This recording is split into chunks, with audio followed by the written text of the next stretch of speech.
अस्सलाम वालेकुम दोस्तों, आज की कहानी का नाम है बचत। आमिर स्कूल से घर आया, वो बहुत थका हुआ था। आते ही बिस्तर पर लेट गया। अम्मी ने देखा तो पूछा, बेटे क्या बात है, आज तुम ज्यादा ही थके थके दिखाई देते हो। आमिर, अम्मी आप जानती हैं मेरा स्कूल बहुत दूर है, इतनी दूर पैदल आने जाने से मैं थक जाता हूँ। आप अबू से कहें मुझे साइकिल खरीद दे। अबू आए तो अम्मी ने उनसे बात की।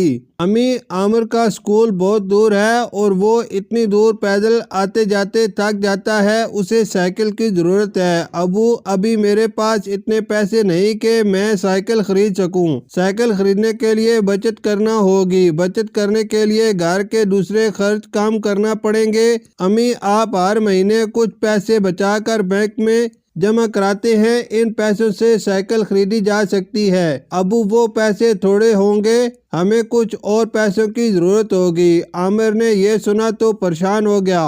अबू ने आमिर को परेशान देखा तो बोले, बेटा परेशान ना हो, बैंक में कुछ पैसे तो है ना, हम बचत करके और पैसे जमा कराएंगे और जल्द ही तुम्हें साइकिल खरीद देंगे। आमिर, अबू ये बैंक क्या होता है? अबू, बैंक में लोग अपने पैसे जमा कराते हैं, जब जरूरत हो तो वापस मिल जाते हैं, बैंक से पैसे गुम भी नहीं होते। अबू ने आमिर की साइकिल के लिए बैंक में पैसे जमा किए। एक दिन अबू आमिर को बैंक ले गए, उन्होंने चेक लिखा, चेक बैंक के अफसर को दिया। थोड़ी देर के बाद उस अफसर ने पैसे दे दिए। फिर वो दोनों बाजार गए। आमिर ने अपनी पसंद की साइकिल खरीदी, वो बहुत खुश था। उसने अबू से कहा, मैं भी बैंक में पैसे रखूंगा। अबू बोले, मैं कल ही तुम्हारा खाता बैंक में खुलवा दूंगा। बचत करना एक अच्छी बात है, हमें कुछ ना कुछ जरूर बचाना चाहिए ताकि जरूरत के वक्त काम आए। शुक्रिया।